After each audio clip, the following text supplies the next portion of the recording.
ลงเฮ้ยลงจากเย็นลง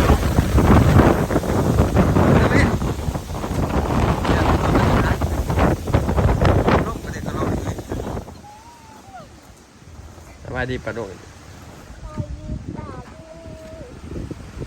เอามาหน้านับมันสบายดีเด้อพี่น้องพี่น้องมาหน้าเก้าพี่น้องเอ้ยมาไทยหน้าเนาะโอ้ร่มอีพี่น้องเอ้ยมันนี่ลมโผล่ลมโผล่ลมแห้งแห้ง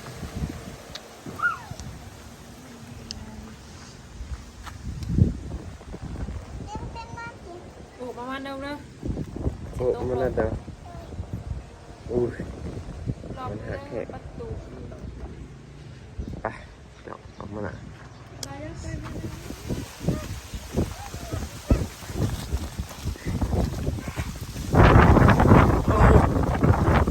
ลบเกินป้ามันย่างที่ดามามันบ่โตกมันบ่โตก เขาไม่ย่างกันไหน เอามันย่างก็ได้ยังปะ มาจบนะเราเรียนน้ำฝนนะเราเรียนน้ำฝนนะ ฮะพูดไปทางไหน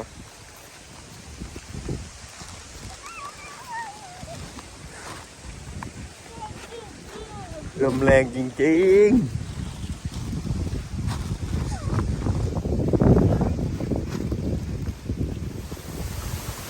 ดีพี่น้องผมลม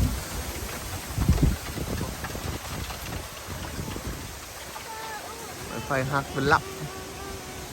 โอ้ใช่ผิดประตู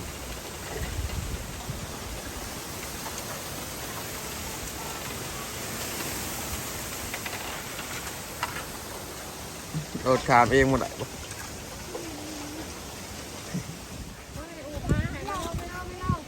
นานแล้วเฮ้ย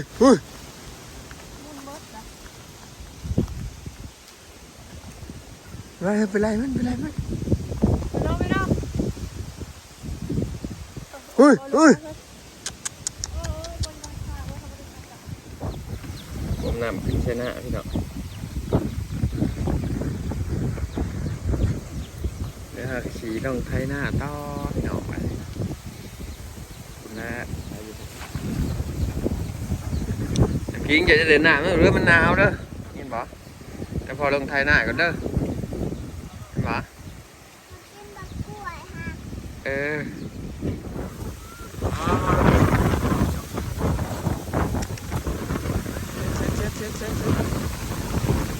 ลงเฮ้ยลงจากเย็นลง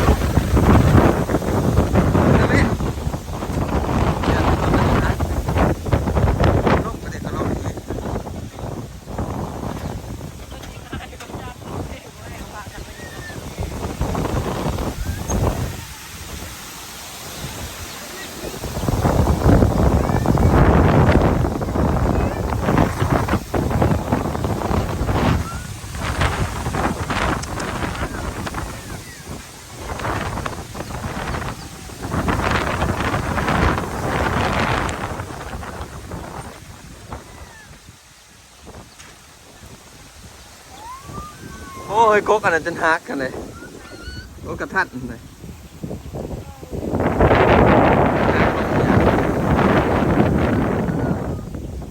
ยันก๊กแกนี่นะมันหักพอเอาสายไฟใช่ครับจะมัดสายไฟทางนี้แล้วมันลงก๊กแกหักก็ไม่ได้ลงทั้งเทียงเลยลงหวยเด้อแล้วนี่เดี๋ยวจะไปนอนอยู่เทียงหรือนอนอยู่อู่เลยลงแต่ลงวาย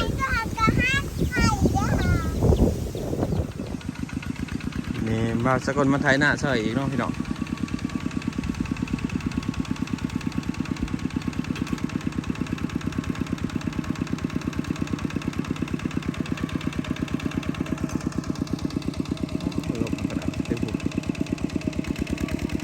มาหาอยู่เทียงพี่น้องเลยยันเทียงโต๊ะลงหวยเนาะพอเทียงหมอหวยได้เรียกว่าให้แม่เทียงเป็นอยู่เทียงเป็นมานอนอยู่ตรง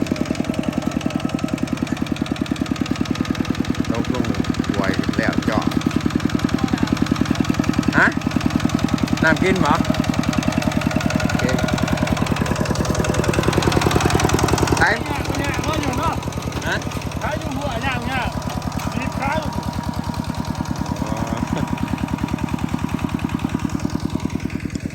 ขนาดไหนบาสกลกันบรรยากาศขาดเดี๋ยวช่องให้เนาะพี่น้องให้ที่3ช่องให้บอดอนขาดให้ตัวนี้ให้บาสกลเป็นขาดพอดีเพศพอดีพี่น้องพอดีเที่ยงเนาะแต่ขาดแล้วนี่ก็ที่พากันคืนกินเขาวแล้วพี่น้องลงเพลงอีก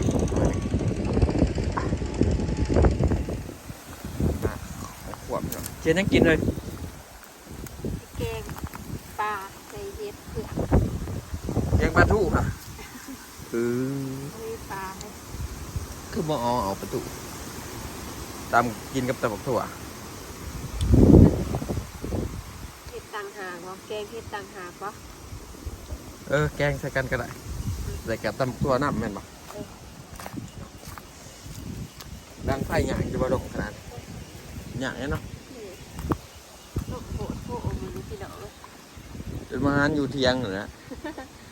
จะต้องมาปูสาดนอนดูพี่ร่างพี่พอเที่ยงมันอันนี้มันไก่น้ำได้พี่น้องเลยแล้วก็กับมันสายไฟกับเกี่ยวกับโคแก่ย่างโคแก่ครับย่างนี่แย่นูนะหันอ้างนูหยุดบอกแค่ลายมันหนึ่งนูลูกมันเชี่ยโตผู้แม่มันเอาทัดมันเลยราดน้ำเลยตั้งใจแย่เด่นจะซื้อจัดโหลดดิ้งออกก็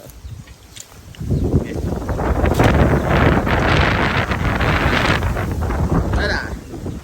ได้หนูดูมันไหนสิ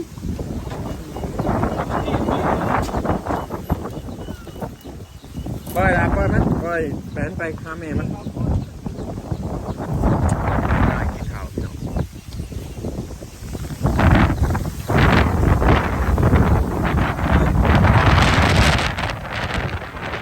คือโทรศัพท์มันสิปิว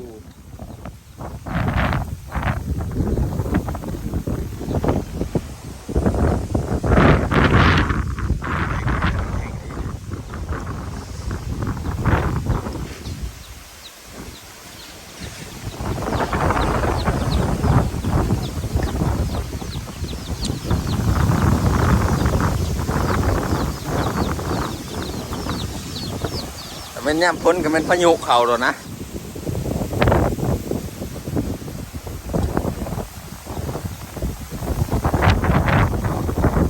แล่นมาอุ้ยที่ขาดเนาะเสื้อขาดเนาะล่มลายย่ำพ้นก็เป็นอันนี้แหละพายุเนาะก็ว่าพายุได้ขันย่ำพ้น ถึงฝนถึงลมยังมันเป็นตะอยู่เนาะมีแล้วมีแต่ลมมีแต่ลมมาเลยครบแต่ลมจริงๆนะ ตำบักทั่วพี่น้อง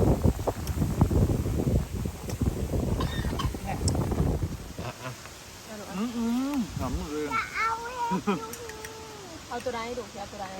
อ๋อพี่น้องสวัสดีพี่น้อง ถ้าได้กินข้าวเด้อ ข้าวเฟ่ข้าวเฟ่โอ้กินข้าวตากลม แกงเห็ดเผือกใส่ผักขา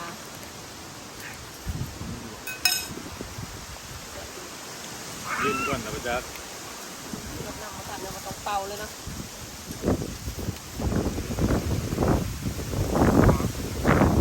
กินน้ำมะพร้าวมั้ยแม่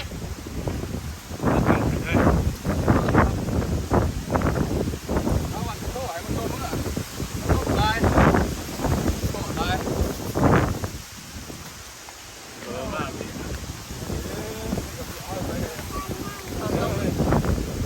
พอมาจะเพื่อนบุญเราเอาผักตบมาล้างเนี่ยผักตบนะน้ำมัน ก็หานอยู่เถียงยันอยู่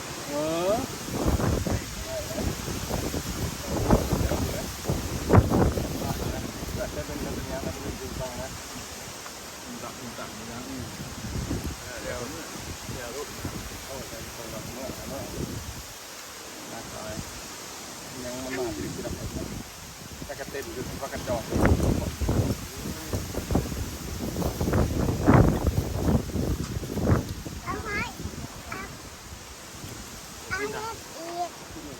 รถนั่นหนึ่งขึ้นมาหาเนาะเสียง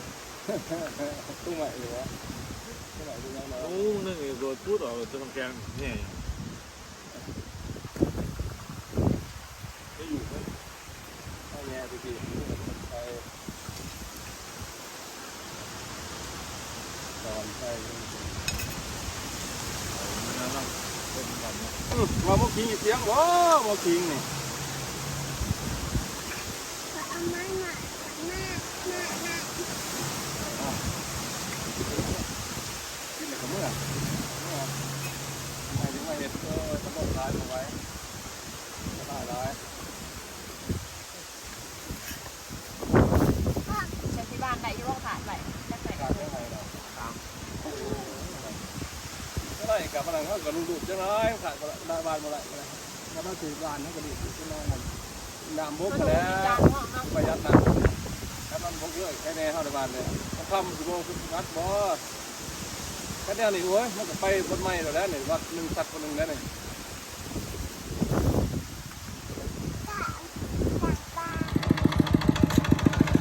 หลังจากตัดผ่ามาตอนแรกเนาะพี่น้องเนาะมาลองกำลังสอนขั้นสอนขั้นก่อนแล้วก็ใช้ทั้งชาชักมาเลยเนาะ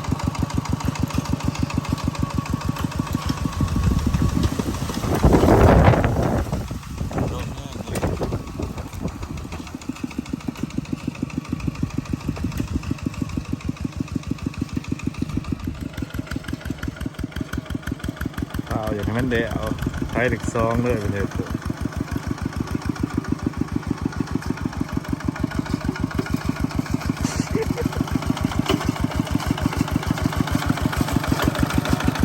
ฝ่าเมื่อแห้งเว้ย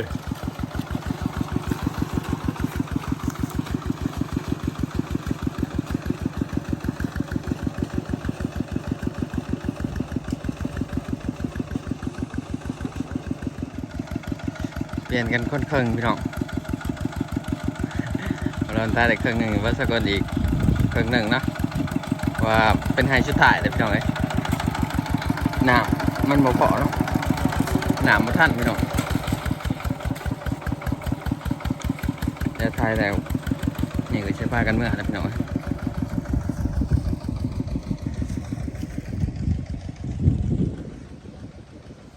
ไปพี่น้องตอนนี้กะ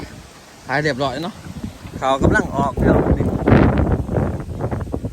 กำลังเริ่มขึ้นเขียวๆเนาะกำลังปงยอดพี่น้องเดี๋ยวอีกสักอาทิตย์หนึ่งมาวันนี้เขียวกลุ่มแล้วพี่น้องเอ้ยตอนนี้ยังไม่ทันออกเนาะอีกสักอาทิตย์หนึ่งคือสีเขียวไปแหละแถวนี้ให้ตะกะก็เริ่มเขียวให้ตะกะ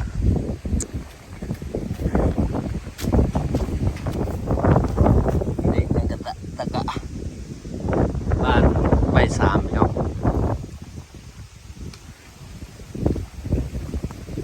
บ้านตาหนึ่งเนาะใบหนึ่งเพราะอะไรลกใบสาม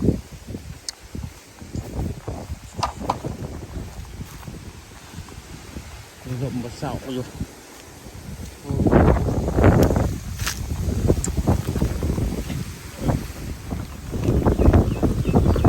ต้นไม้ฮักใส่หัวเลยที่เสียงลบยังบริบ้านเขาได้มือนี่พี่น้องขาดใบอีสื่อเพราะมันลบร้ายทางมึงมืออื่นเนาะเป็นยังไงไปล่างอยู่นะหน้ามันจะไข่ แล้วให้หนามันโบกไพ่รับก็สิปืนเลย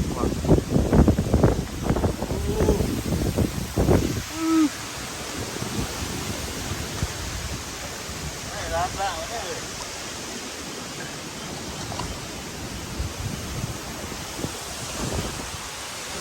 ก็ไปด่างยี่เพื่อนประเด็นไปแล้วมีใบใหม่ลงผม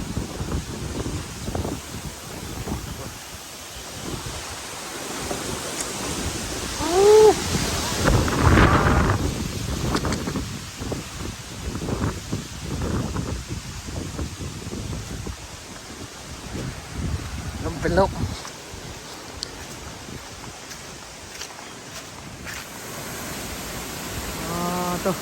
ทำพายุอันนั้นนะตัวมันเข่าบางอย่างพายุยังวะ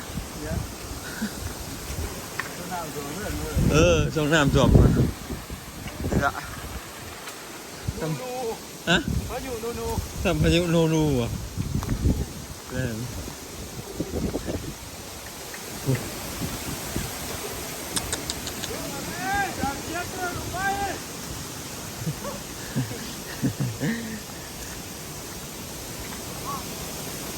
อะโอ้แต่มันไม่งะมึงเนี่ยกะ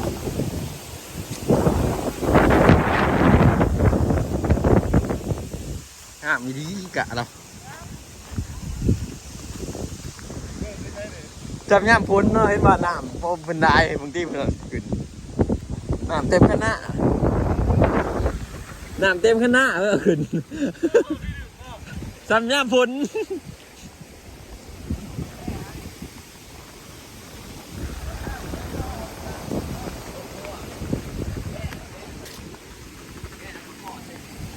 แกะออกวะมันเริ่มลายเนาะโอ้เพิ่งบะอยู่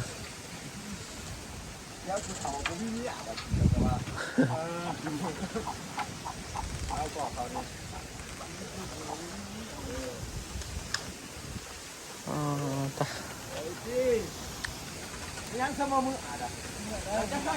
นี่ก็เป็นอีกตัวหนึ่งครับพี่น้องเป็นอีกเจ้าหนึ่งเห็ดหน้าแซงคือกันทงนี้ดำเอาทงเอ็กกุปีอันนี้อีกตัวหนึ่งตามไปผ่าขัวข้างหน้าพอดอนเขาดึงไผ่เขาปีนี้ทางมาห่างจากอีกตัวหนึ่งเห็ดหน้าแซงหลายอันกับอีกตัวหนึ่งเห็ดหน้าแซงหลายปีไปกับเห็ดแบบน้ำโมมี่คล้องชนประทานเลยพี่น้องมีแต่ว่าน้ำโปรมาเองเนาะจะ แล้วไปรุดเอาอะไรวะ ฮะ อยู่ล้างบัตรเนาะข้าวเห็นไทยหน้าเนาะ